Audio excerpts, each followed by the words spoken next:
Now starting. All attendees are in listen-only mode. Great.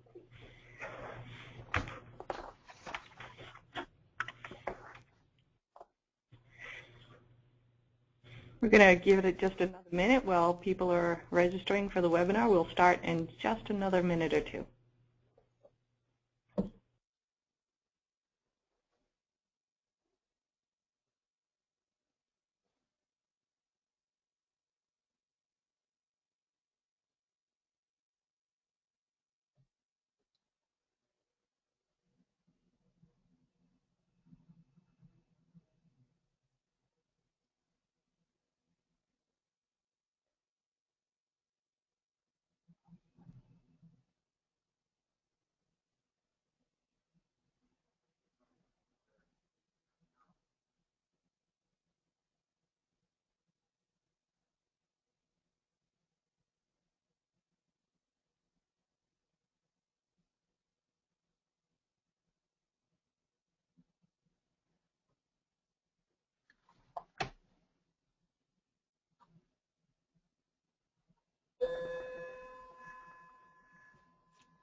Good afternoon. This is Judy Foley. Thank you for joining us for this webinar. The webinar is brought to you by the Community Health Training Institute, which is part of Health Resources in Action and funded through the Department of Public Health. Today's webinar is the second delivery of this webinar and the content, and you'll be hearing shortly from our presenter, Andrea Freeman.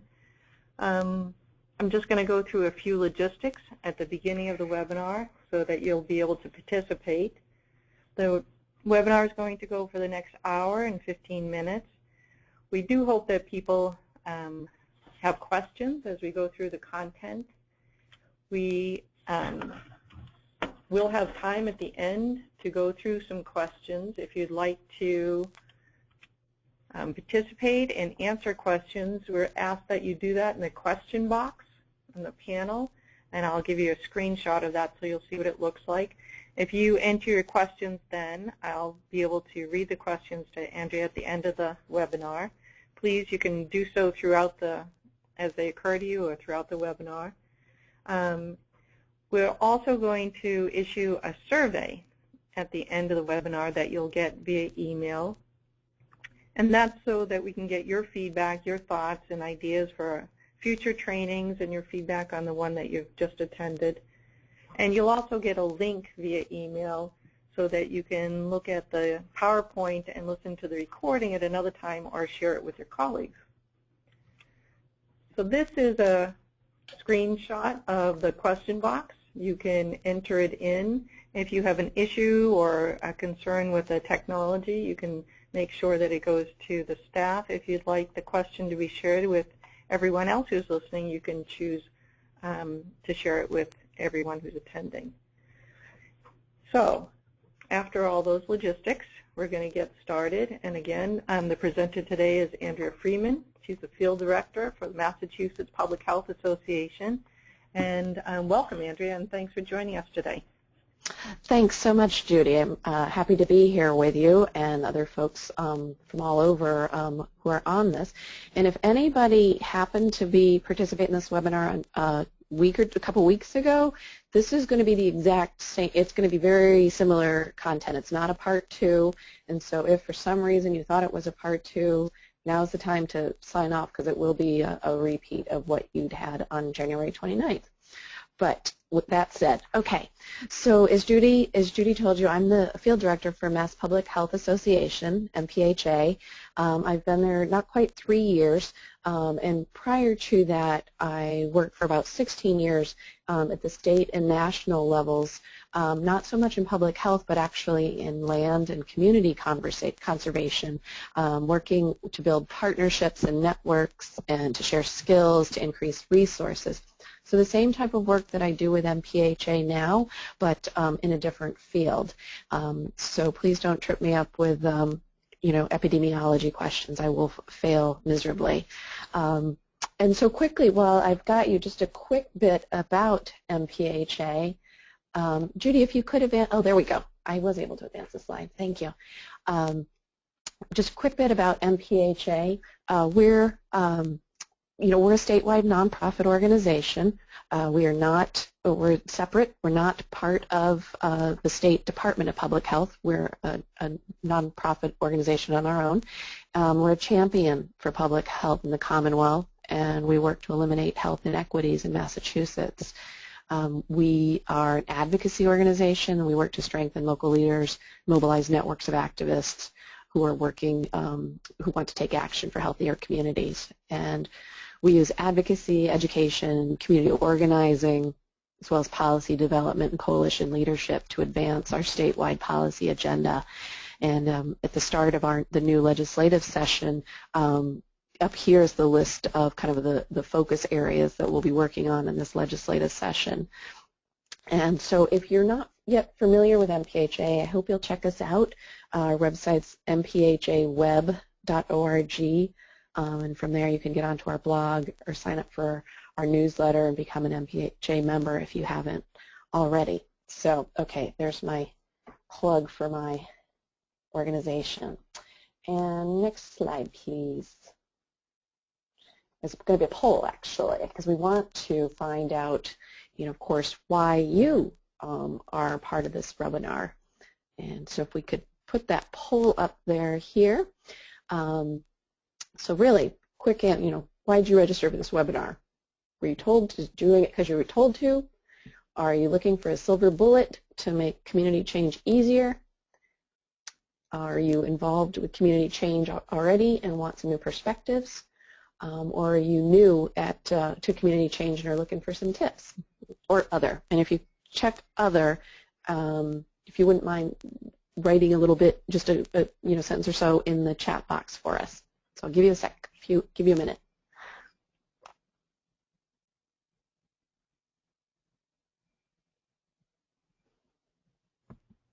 So just as a prompt, Andrea's put the poll up. You can participate and vote by choosing on the right-hand side, just above the question box, you can put in the answer that you'd like to have show up, and we'll be able to show the answers from everyone in just a second.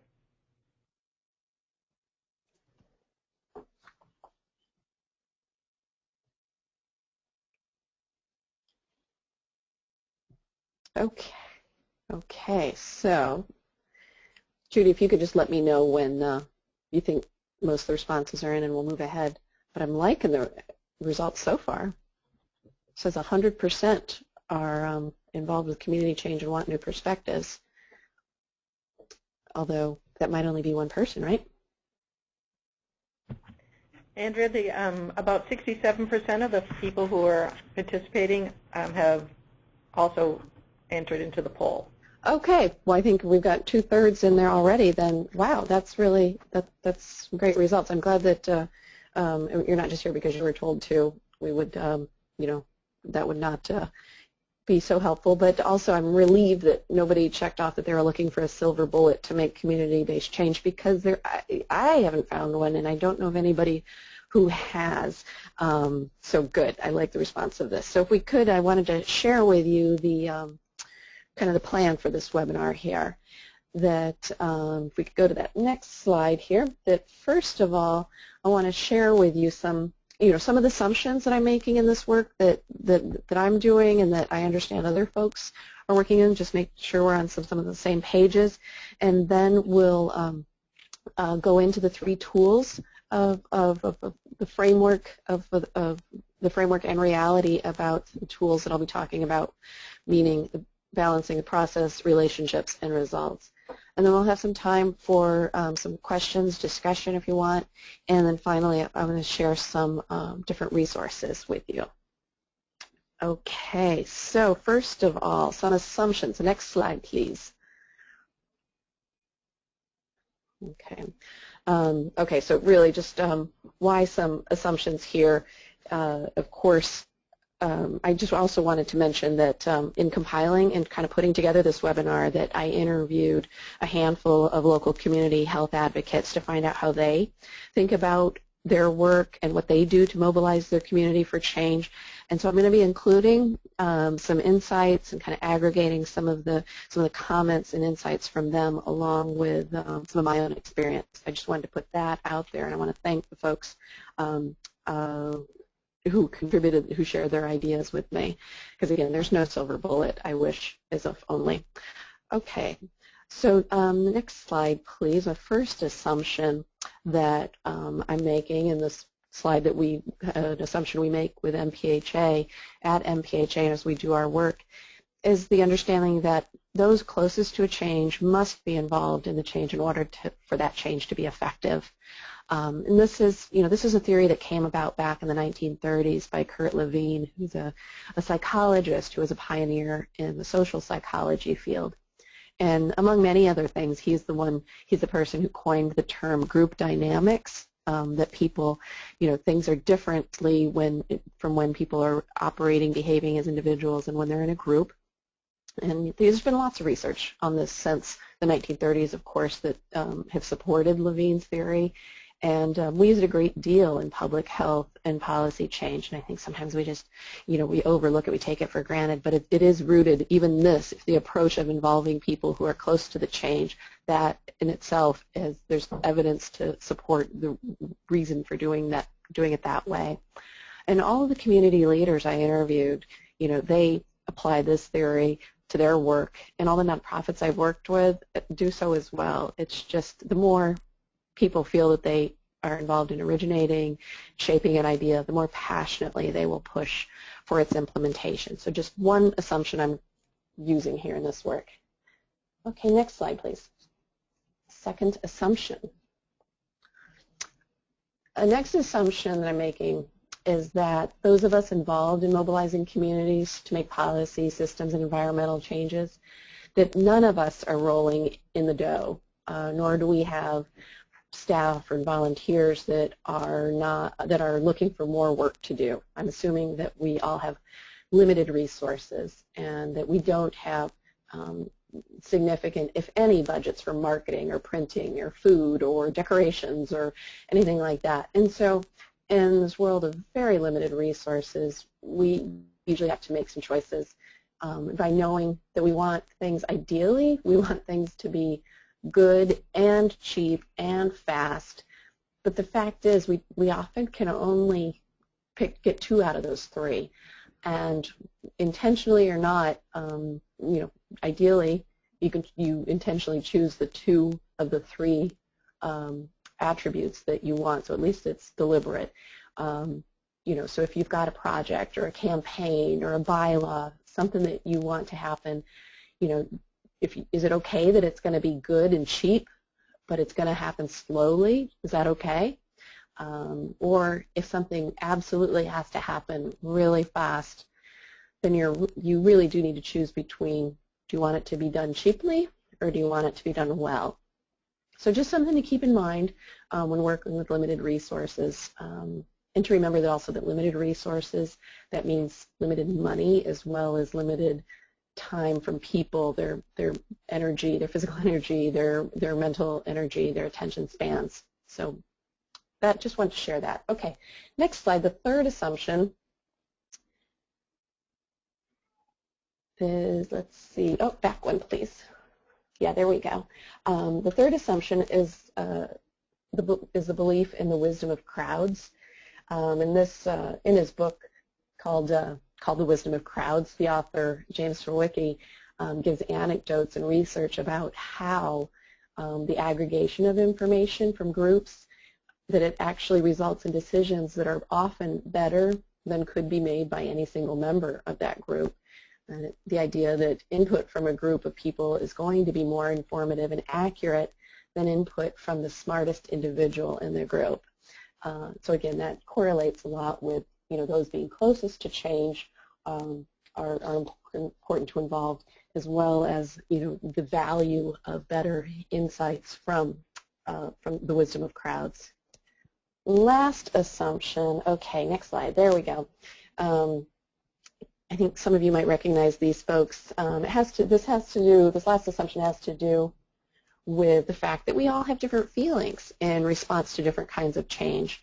So if you consider this, fairly well-known couple of characters on the Downton Abbey PBS show, we've got the starched butler who holds so firmly to the Victorian traditions of the 1800s, even when he's into the early and mid-1900s.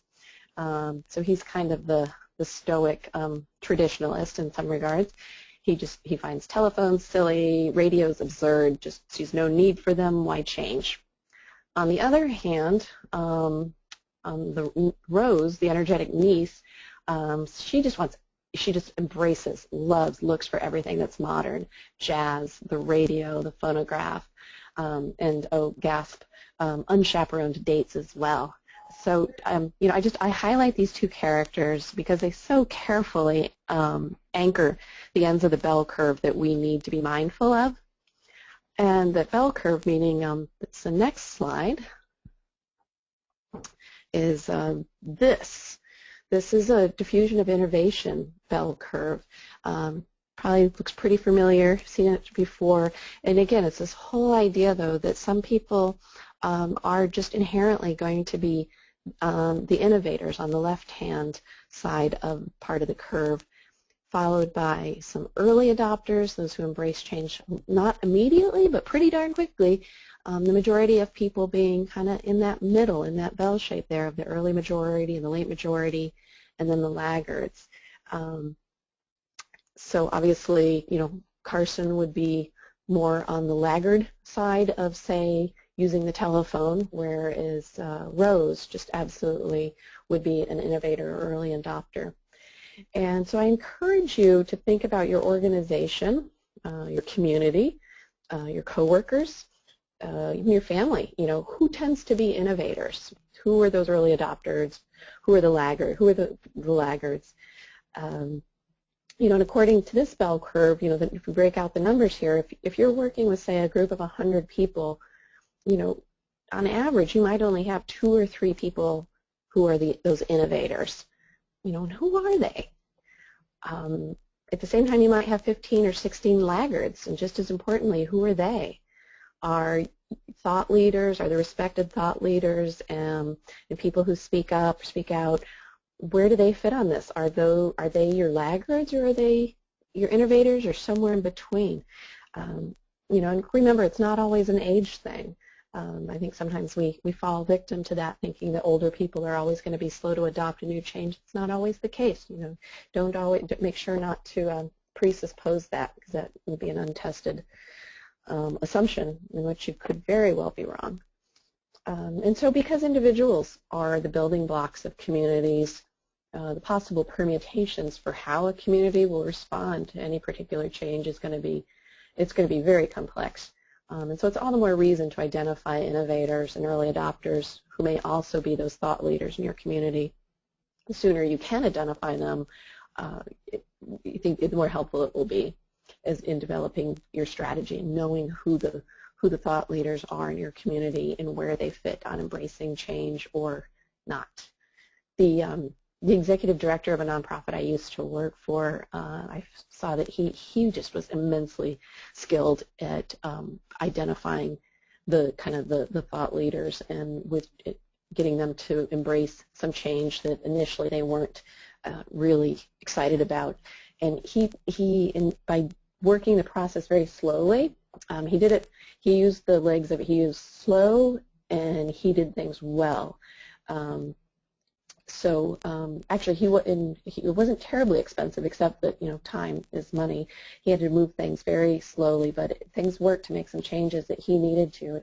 and what he really did was when he needed support or actual official approval from the board and from major donors to make some key shifts to the organization, he made sure that leading up to before he brought any idea out for a group discussion, much less a vote or anything, he talked with people one-on-one over time to share the ideas, to get their feedback, to meld them, evolve them, and gradually help them buy into those ideas.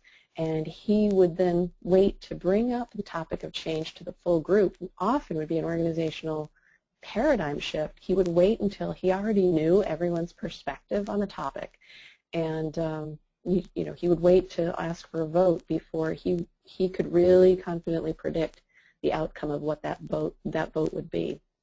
That was just one example of kind of a mentor that I saw how he worked. Just incredibly patient. So in the times of today, though, the types of change that I'll be referencing, they're going to have to do more with improving community health, specifically with policy systems and environmental changes.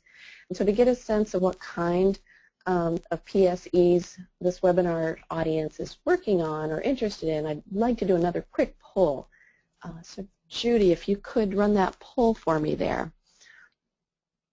Yeah, so what systems, policy, environmental changes are you working on? And again, if you check off other, if you could please write in the chat box what the other is.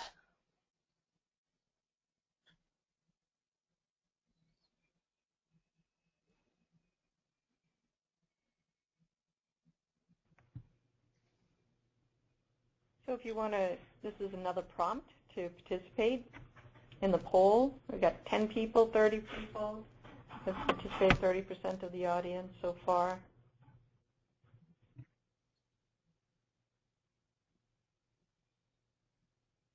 %90 voted. Okay, great. Okay, so let's show us the results. Oh, wow. Okay. So we've got, of course, the 33% pop out to me, that we've got about a third of folks working on healthy food access or school nutrition, and another third on the other. Sorry, and Judy, anything in the chat box about what the other might be?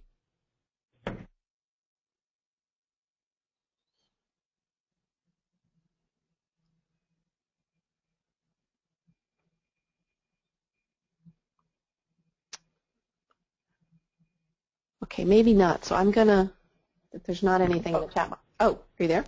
Sorry, Andrea. That's okay. I was on mute. Yep. Somebody's working on suicide. Yeah, somebody was working on suicide prevention. Somebody's working on all of those listed. Another person's working on all of them except smoking. Okay. And then several are involved in community change. Okay, great. So we're all kind of in the same bucket here together. Okay, so let's move on to the next slide.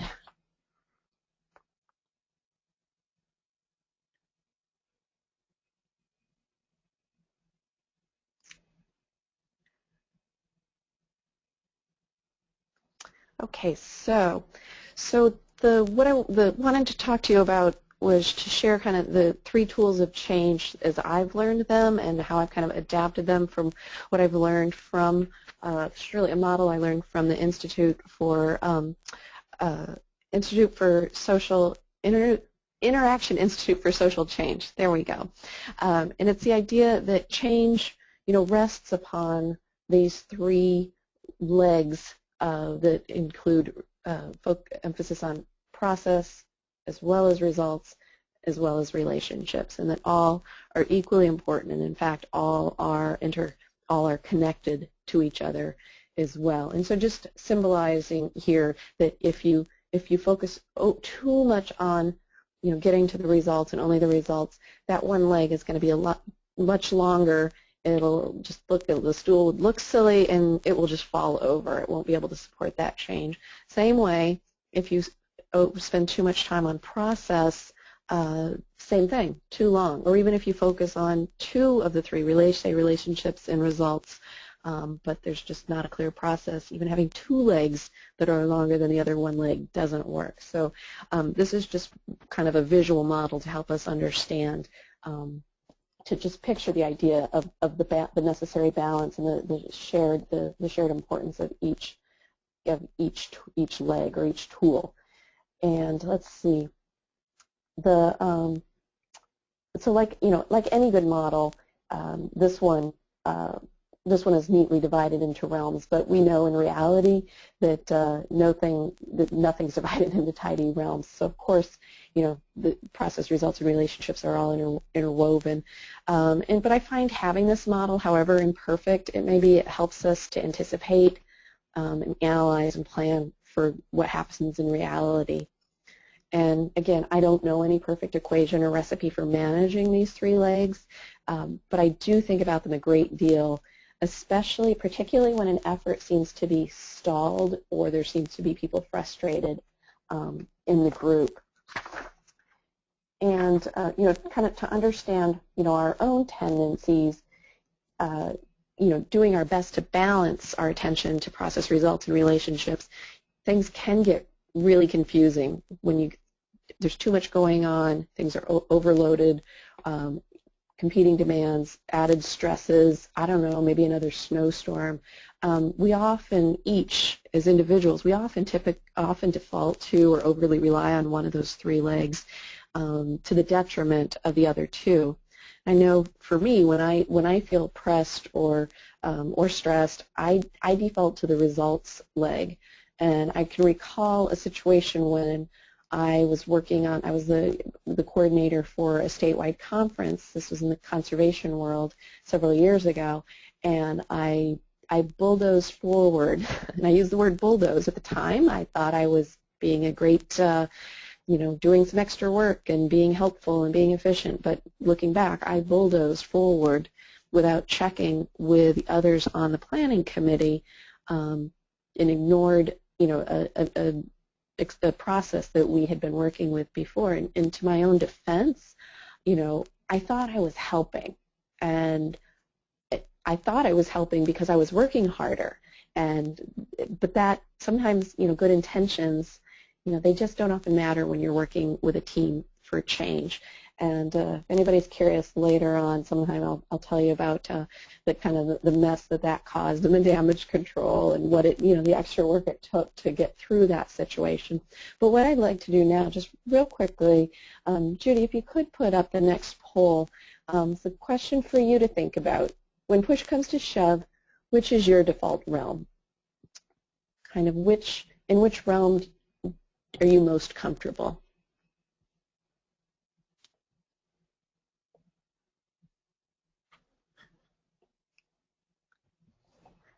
And if you check other, write it in the chat box, please.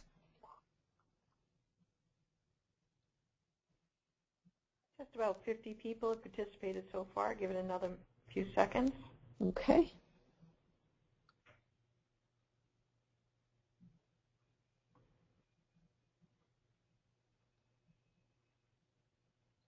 Okay. And I'm going to share the results.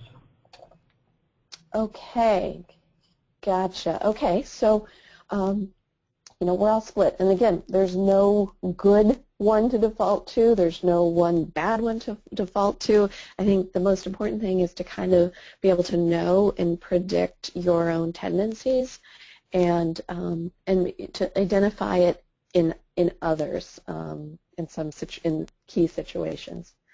Okay, thank you. Thanks for doing that, folks. And let's move on to the next slide to focus on the process tool, the process leg of the change model. Okay, so first off, the process of gathering input, getting that wisdom, seeking that input from the crowd, the ways in which you do that can be as much, if not more important than the final decision or recommendations that you eventually reach, because the culture of the group's effort is what creates a reputation for itself. How people are treated, how they're involved, how they're included, how they're welcomed, how they're recognized. All these things create the culture, the reputation, of the group. And you all know how word of mouth is your best friend and sometimes your worst enemy. But just the how you go about gathering the input is key. And so for those inside and outside of the effort, they're gonna want to know what that reputation is, and that will spread. Okay, so what are key ingredients for an effective, well-regarded process? I'm gonna put forth some of these, and again, if you've got questions or other things you'd like to add later, please jot them down now, because we'd love to add to the key ingredients here. So, facilitative leaders. Again, this is a definition from the Interaction Institute of what is a facilitative leader. It's someone who creates a safe environment for participation and collaboration by modeling receptive, flexible, collaborative, and strategic attributes. So it's someone that's engaging people, not just telling everybody what to do and where to sit, etc. Other piece is having good information. And by that, I'm talking about both data for our heads, to feed our heads, and also stories and photos for the heart. Is there, for the change that you're working on, is there one compelling graph or chart or ranking that conveys the need for change, one that's really easy to roll off your tongue when you're talking to people who aren't familiar with the work you're doing and that your group is doing? So it's worth taking the time to find that key story or piece of data or photo, and finding the stories. That's part of our work as well. In order to, if we want to, in order to say fund and implement, for example, the Massachusetts Food Trust that MPHA is working on with many partners statewide. We're looking for stories and examples in communities that are food deserts, because we want to be able to demonstrate the need of how such, by having early money from a flexible financing tool, how that could leverage other sources and could make it possible to renovate a bodega or a community kitchen, or to launch a subsidized CSA. So by having the stories where the change makes for the improvement, nothing beats a good story, a good photo, some poignant data. It's worth looking for it. And also, this is also going to apply with the Mass in Motion funding that we'll be working in the state budget this spring. Again, looking for stories to convey very easily the benefits of Mass in Motion's work, being able to convey them to legislators. So I encourage you to listen for and write them down, the stories that you can share to convey the need for change. And when I say write them down, it doesn't need to be, a Facebook post every time or anything. I mean, it could just be bulleted, a few words or a scribble or a drawing or something for in your own notes, or in your own, whether you use Evernote or OneNote or whatever you use to track your ideas, or a little journal, to be able to save them. Ideally in a searchable way, like Evernote or OneNote or Excel. Those things are in the resources section that we'll talk about at the end, about saving stories and photos and stuff. Another key tool for process, an essential tool, essential ingredient, is the appropriate technology. And I say appropriate, I really want to underscore appropriate technology, because if it doesn't work for you and the people you're working with, the collaborating with, the audience you're trying to reach, then it's not appropriate. But, if a printed flyer in mailboxes or on car windshields, if that's affordable and effective, then it's appropriate. By using the word technology, I don't mean to say it has to be computers and smartphones or social media or anything. It just needs to be the right one for the job. So I really do encourage, I'd be surprised if you could, be effective without, though, a spreadsheet, at least, of people's contact information, whether it's phone numbers or addresses or emails. That data, that's gold. Being able to keep it current, being able to track it, being able to sort it, make notes on people, on things, And if you're thinking like a fundraiser would, that anyone that connects with you at an event, who does a survey, who volunteers, who asks a question, anybody who has a contact with you in any way, that they're a prospect. They're a prospective supporter, they're a prospective change agent, and you never know when you're going to want to reach them again in a different way in a different time. So for any meeting, or event you host or attend, to be in the habit of getting contact information and pretty quickly, pretty close to immediately entering it into your spreadsheet. And if you're using social media as well, don't forget to track that as well and follow up on that as well. I'm seeing that there's not 100% overlap between folks who come to meetings or events and those who are monitoring, kind of, retweeting and liking things on your social media. It's almost like they're not entirely two different worlds, but there's definitely there's some overlap, but not entirely. So don't forget to think of both of those as different entities. I'm curious to hear other people's thoughts on how that's been working for them. And of course, an inclusive strategy. Do you have an inclusive strategy that includes, when you're doing your stakeholder analysis, the power analysis, thinking about, who are the deciders, if there's a decision that needs to be made, and also who else cares if this change does or doesn't happen? Who else would benefit if it does? An example in Fitchburg, a group that I've worked with, the Mass in Motion group there, they've been working the past handful of years to improve walkability and bikeability in the city. And, they're a gateway city. They, too, have limited resources, and they know that whatever they did was going to have to be done cheaply. But, yes, they wanted it to be good. And so, yes, things are happening at a gradual pace, and that was their, intentional effort. But they made sure to include the DPW, the Department of Public Works Director, and his staff in conversations about what could be done to improve key intersections and sidewalks. And they used a really, I thought a nice, neat approach about, they invited older adults who are regulars at the Fitchburg Senior Center to do walk audits with them and help them prioritize what intersections and what sidewalks and which places within the city needed attention first. And then they worked with the seniors to craft a strategy that resulted in inviting the DPW director to actually walk with some of the seniors from the senior center to the market basket, so that he could see the sections of the sidewalk and the curb cuts, or the lack of curb cuts, and the poor intersections and the narrow crumbling curbs, to see which ones that maybe his crew could improve in the short term, knowing that not a ton of money is available, but what might they be able to do given the equipment and that they have and the skills that they have currently. And in the longer term, they could put them on the list for funding for the bigger fixes.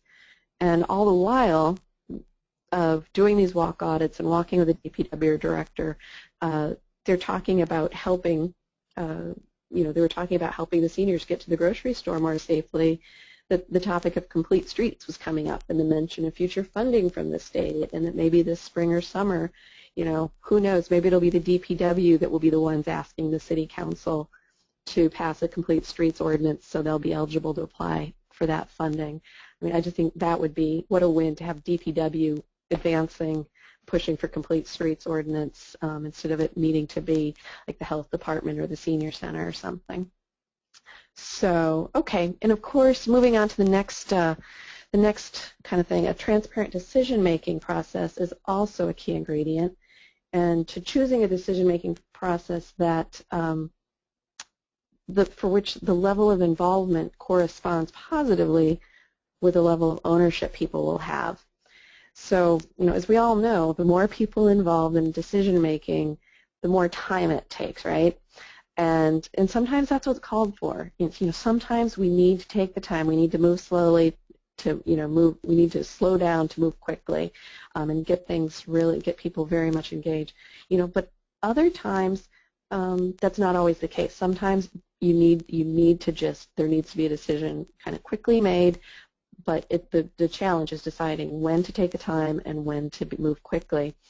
So the key, though, is, of course, to be transparent about how and when decisions will be made. You could, and so that, again, goes back to the process. How will decisions be made? One option of a decision-making process, the fastest way, is that you decide and tell people. Of course, very quickly, that's got some advantages there, but of course, you know the drawbacks. The next level up would be to take the time to gather input and advice by talking to other partners and stakeholders and then deciding. So it takes a little more time, but it's still pretty unilateral decision. The next, kind of the next leg up, that there would be a team would be asked to make a decision, and with the hope that there would be some unanimous or that there would be a consensus on a recommendation. And then the next one could be that a team is asked to make the decision. Maybe they're given some constraints, but a team of people are asked to make the final decision. Then, of course, the question is, well, who's on the team? Who decides? So that speaks to process as well, and how much time and capacity and energy do you have to putting into the process.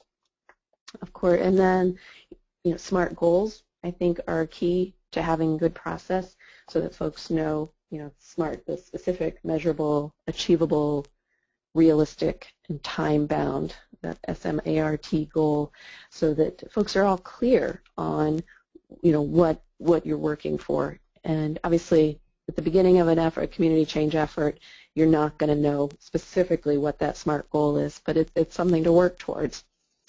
And same as well, respect, trust, and patience for the process as well. Okay, so let's move on to the next slide if we could. Okay, relationships. Another key leg, and again, all intertwined with process and results, that key ingredients for relationships would be having this trusting public relationships, so not just friendships, knowing people that you share a lot of, that you share, whether you're maybe your neighbors, maybe you've been friends since grade school or high school, or maybe your families know each other. But I'm talking about even public relationships with people. It doesn't mean that you hang out with them or that you even like them on Facebook or anything like that, but that you know who community leaders are, that maybe it's the school principal, maybe it's the town selectmen or city councilors, but that to gradually start having those that people know who you are and you know who they are enough so that you can greet each other, maybe know each other's names, and that over time that you can respect each other in the work that you do, even if you don't always wouldn't always agree with the decisions that they make, but that they're treated respectfully and that they know they can trust you as a valid, legitimate source of information and feedback. And also, of course, clear communications. Eons of webinars and classes and writing could be done on that. I'm not going to go into it, but other than that, that's a key area to have solid relationships. We all know that. And also, as part of the clear communications, some of that means communicating with people in different settings and in different ways. Sometimes one-to-one communications, just you and one other person, not you and two other people or you and three other people, but you and one other person, to be able to really connect as individuals and as an opportunity to really listen and ask each other what you really, what you want to talk about and what you want to share. And there's just something so different about it when it's just you and one other person. So never underestimate the value of the one-to-one meeting, and also doing it in person when you can, instead of over the phone, or certainly one-to-one texting. That doesn't really count in my book. It's better than nothing, but it's certainly not the same as an in-person one-to-one. And also in group meetings, of course, coming together in person is always going to be another tool to be able to delve in more. and also, key to a strong, solid relationships leg is going to be that shared vision as well. And a real key thing that I want to talk about is this idea of having lots of on-ramps for involvement. And if we could, let's see, I'm pretty sure, I think it's the next, yeah, if we could have the next slide, please, Judy. This on-ramps and bus stops, these were phrases that a former, one of my favorite supervisors of the past, Melanie Ingalls, she would always talk about on-ramps and bus stops, using this bus analogy for having lots of relationships and involving people and being inclusive. And use the bus analogy to talk about, the goal is for the bus to pick up as many willing people as possible, knowing that those on the bus are together and deciding where they're going. And if there aren't enough stops to get people on the bus, you're going to end up somewhere with, I don't know, 1 or 2 people on, and that's not going to really help you in your efforts to make change. And so the bus stops, the on-ramps, it's all about having ways for people to be involved in the work that you're doing. And by that, it needs to be something, like in-person meetings, group discussions, those are an essential bus stops, essential on-ramps for people, but there needs to be something besides that, especially, if they're, depending on time of day, day of week, location. We all know there's barriers for everybody at any different time of day or location or anything. But also some people just don't want to go to meetings. Some people, that's just not what they want to do. So are there ways that they can get involved in your work? Can they volunteer in some way? Can they do any kind of research, or can they do walk audits for you? Can they do data entry for you? Can they participate in a survey? Can they do an interview? Can they write letters to the editor? Is there some other way that they can have a link to the work that you're doing in which they don't always have to be at a meeting? And some of the folks that I've talked to about, about this from across the state, they talk about, one, when they're having one-to-one meetings with folks, when they're gearing up for a project, kind of doing the listening tours, that they ask those folks, how do you want to be involved? Would you come to a monthly meeting or a quarterly meeting? Where would you like the meeting to be? When would you like the meeting to be? And, if you don't, what other ways would you want to be involved? What do you think other people would want? How would they want to be involved? And so to incorporate the how to involve people, really even early on in your one-to-one work of the beginning of your listening tours.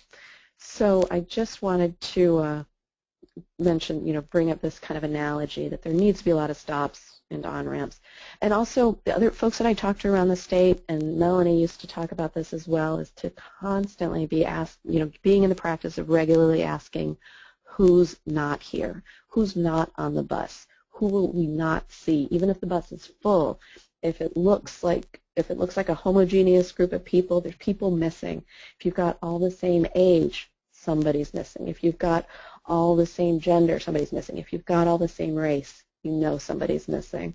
But to get in the habit of always asking yourself who's not there and how can we connect with them, how can we, why aren't they here, and what can we do to change that? Because in order to have that, take advantage of the wisdom of crowds, you need that diverse group.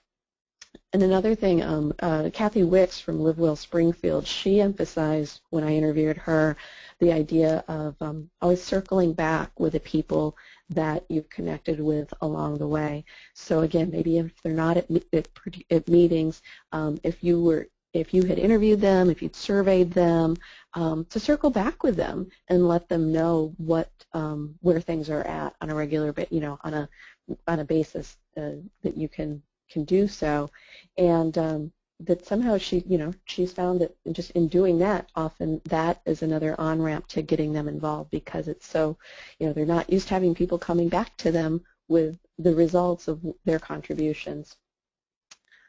Okay, so the next slide, please. We're going to just going back to the third leg on the change stool. and that being, of course, the results.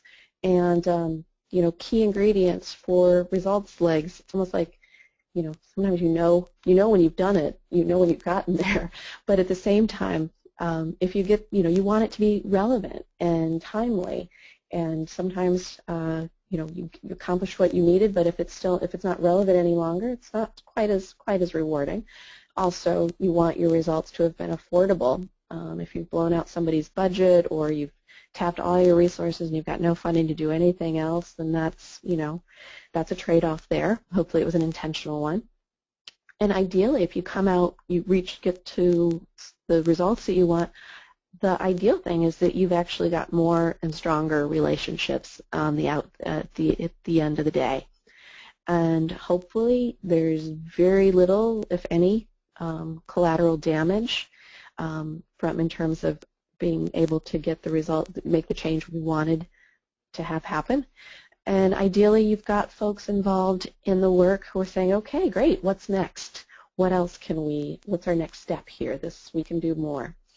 And also the idea of, of longevity, that it's part of the next, what's next, the longevity is a sign of success, and that, a group maybe that they continue to work or meet after, say, original funding dries up, or, the key facilitators, or the key leaders of the group move on. So that's really where, so those kind of the three tools and the ingredients that add up to the three tools. And so at this point, I guess if we could move on to to any of the resources here. But actually, why don't we stop and take some questions, really, before we go on and to the resources. So if there's any thoughts or additions. Thanks, Andrea. Sure. Andrea, that was great. Yeah, please, you can type your questions into the chat box or into the question box on the panel on the right-hand side. But so I had a couple that came in. One was you were talking about doing a stakeholder analysis. Can you say a little bit more about what that is and at what stage you would do it? Sure. Yeah, no, the stakeholder analysis, and again, a topic for, a whole nother webinar training kind of thing. And there's some strategy tools here in the resources as well. But the idea of figuring out, you're not alone. You're not alone in the issue that you're thinking about and that you're concerned about. And so it's walking through in like a systematic way of identifying who else, who would be partner, who else would care about what you're doing because they've got either a similar interest or a parallel interest, and at the same time, who else would be put out by what you're doing because it affects their livelihood, it affects their mission. What is it that they, that it is something that they don't want to support you. They're still a stakeholder, whether they support you or not, because they're affected by what you're talking about. And I would, in terms of, Judy, I welcome your and anybody else's advice on the right time to do it. Because it's a real iterative process. As the more you learn, you're always going to be saying, oh, I didn't realize that, that this gardening club was also interested in healthy food access, or, I didn't know that, the business owners on Main Street would be interested in, getting a, complete streets, or maybe they're opposed to it because they think it's going to slow down business, or so it's iterative. And Judy, do you have any thoughts on that question? Yeah, I think that it's part of making your strategy inclusive. And I think that it's probably something that people would turn to when they get stuck or things have stalled. But I also think it's a really good thing to do it when things are going really well and you're getting momentum, because you could be overlooking your opposition and be surprised later. So I think you're right in saying that it's iterative. I think it's something that you need to consciously build into several meetings to think about who else should be there, who benefits, who doesn't, who's most impacted, and how do we get them to hear what we have to say too, clearly. Right.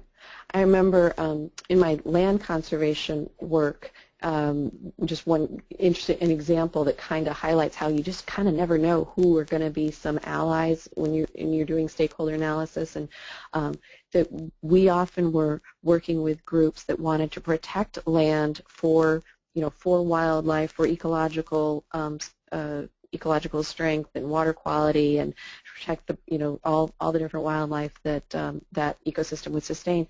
And at the same time, there were groups that were protecting land because their constituency were anglers. They were fishermen, they were hunters, trappers, and they wanted land protected too because they also wanted a healthy ecosystem.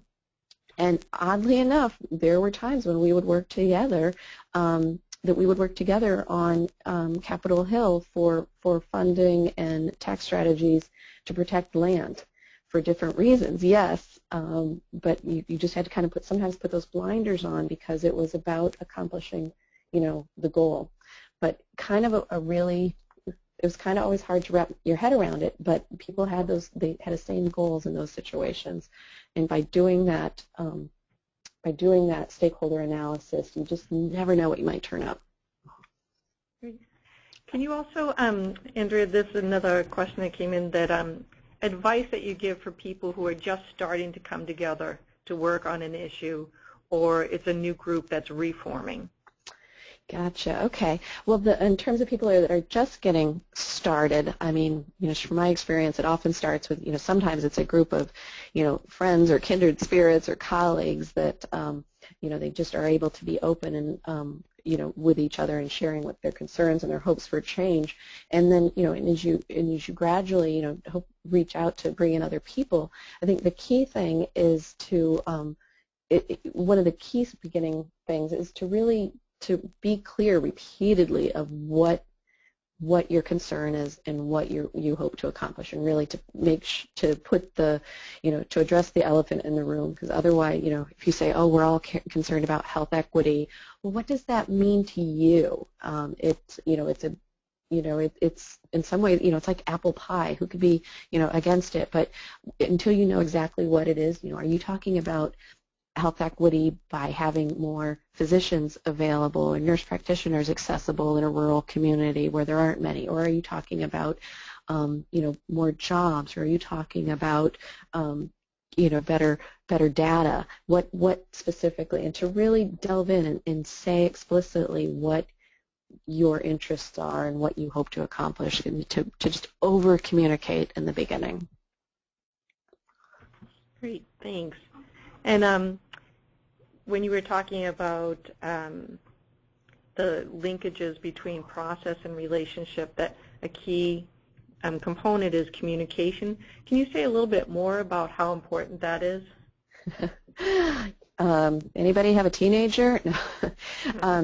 Yeah, I mean, that's in terms of being able to balance the fact that some people are really going to be interested in how, what's going to happen when, how things are going to be decided, who are the decision makers, and in terms of having relationships, understanding and having that trusting relationships with folks, the communication is going to be key in terms of conveying what that process is, while at the same time not delving, not spending too much time on determining the process, because then some people, and you'll know who they are, you know who they are. Some people are fed up with process just by their nature, by who they are. They don't want to talk about process anymore. They want to get to work, and there's finding the right amount of process to set the strategy, to set the plan, by having the relationships with folks and having people know that we're all different. And sometimes when we need to communicate that I got to step out of this process discussion. I trust you. Tell me when we're ready to do something. And there's always going to be people like that, and just to try not to lose them along the way, and to be able to understand there are different types and different capacities for for the process element of it. Thanks, Andrea. There's also a comment about the results piece when you're talking about that as a reminder, a comment on how we need to also celebrate the results, share the credit for getting to the results, and thank those people who had a role in it too. That's so true.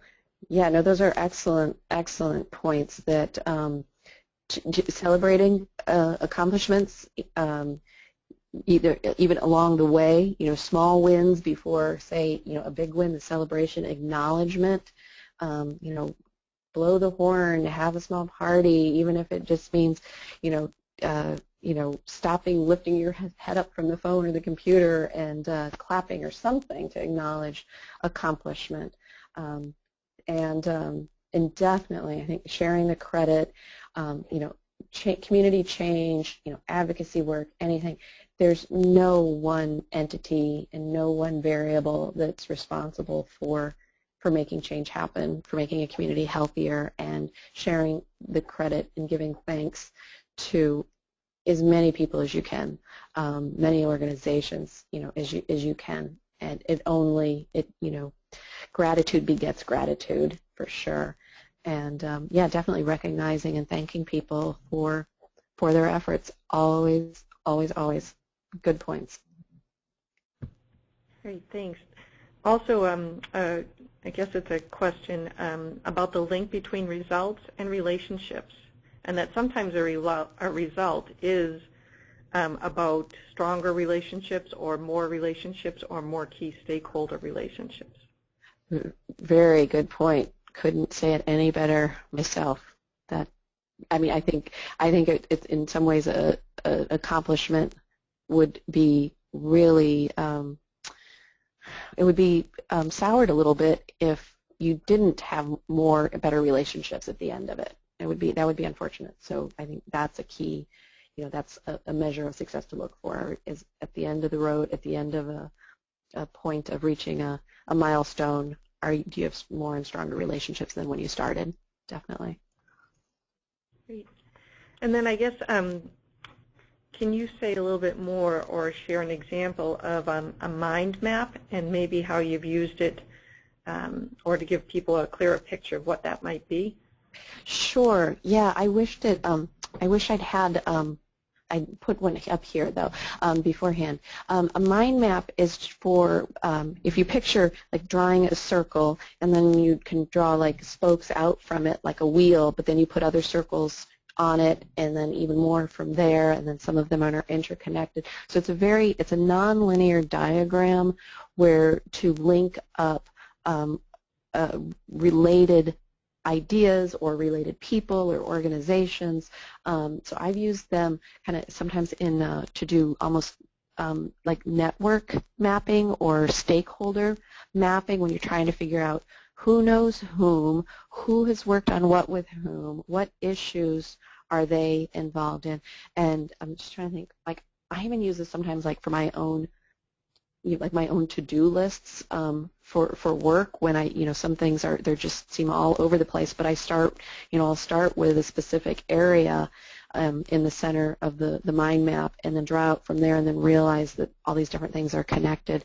And so there is a free software online, the link for which is here, and I put the butterfly there because that's like the icon logo that you'll see when you get the right one. But it's an idea to help you map if you think visually, like if you're struggling with something that's nonlinear, but you need to clump together ideas and connections. I find it a helpful tool. Of course, you can do it with pencil and paper.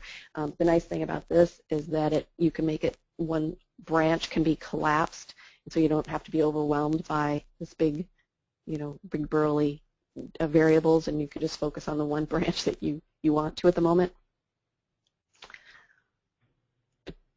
Great. Thanks. Andrew, could you, I guess one last question before we start wrapping up is advice that you might give to people who have been doing this a long time. Sometimes initiatives can lose momentum, maybe lose membership, or after a big result, flounder a little bit before determining what's the next goal. Can you have any advice for that kind of a group? Yeah, I want to pitch that back to you as well, Judy.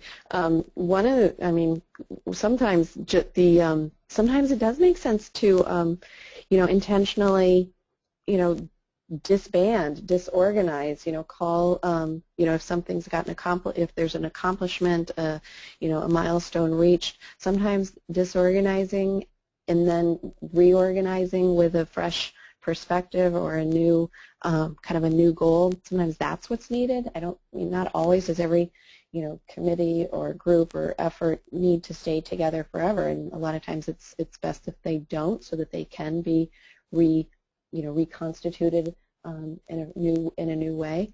Another time, if it's when it's an effort that it doesn't make sense to disband because you're midway, there's much to be done, there's a lot invested in it, but it does feel kind of stagnant.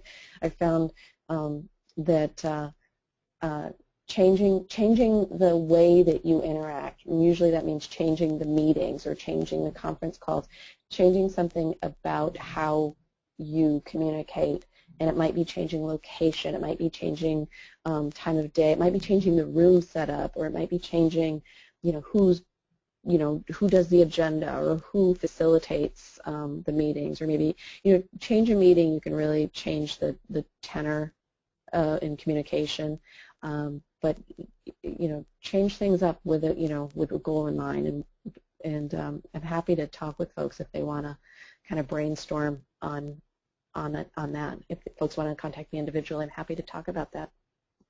What about you, Judy? Do you have any thoughts on that?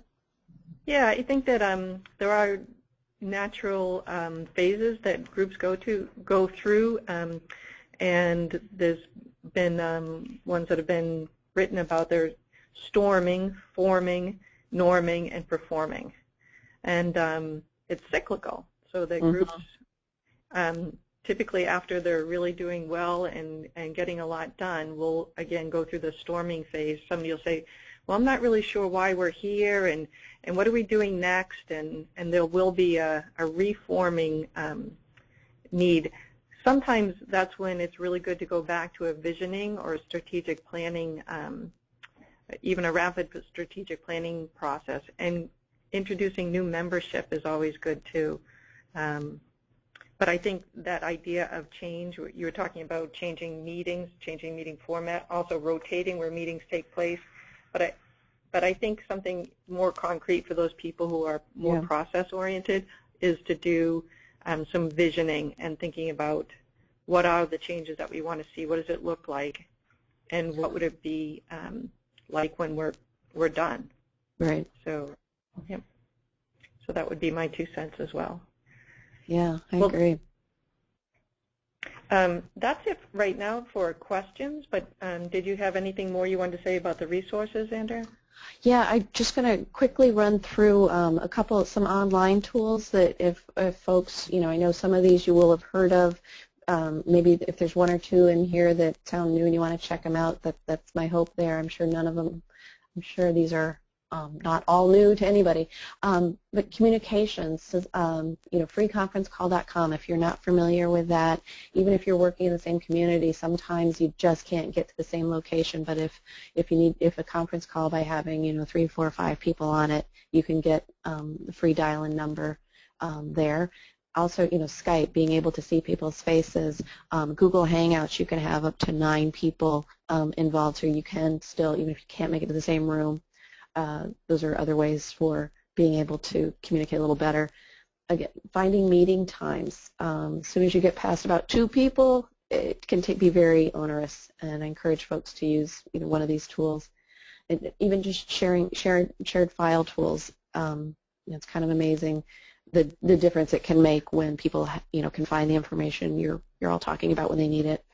We also talked about mind maps, the strategy tools. The SMART chart, I know Mass in Motion folks have seen some of that, the 3.0 version of the SMART chart, helping you think through your strategy.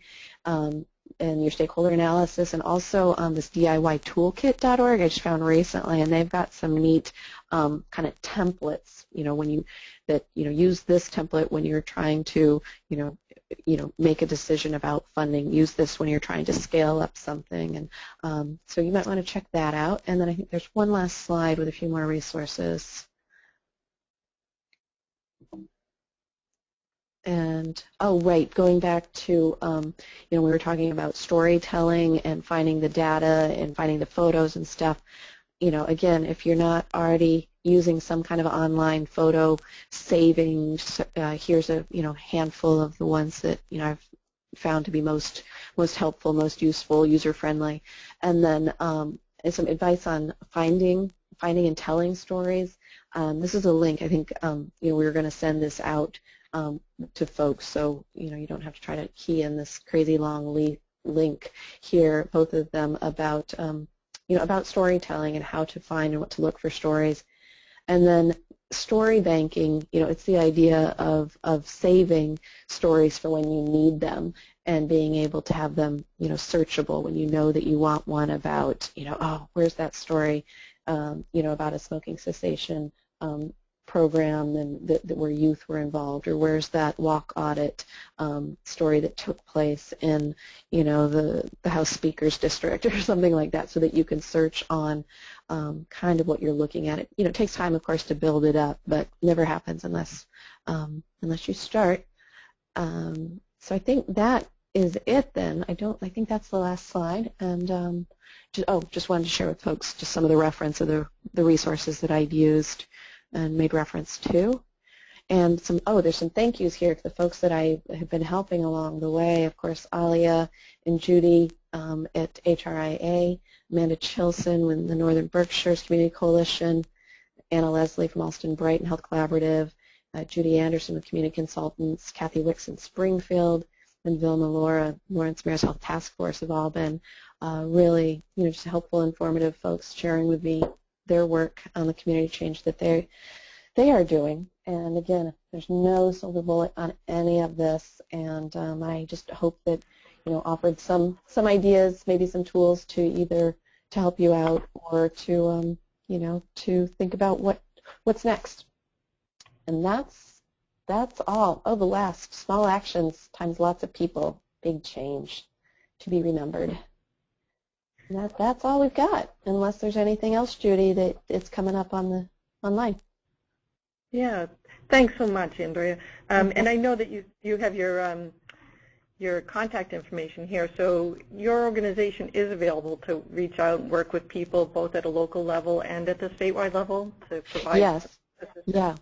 Yeah, be happy to. And lead time is always helpful, but don't hesitate to call or email me.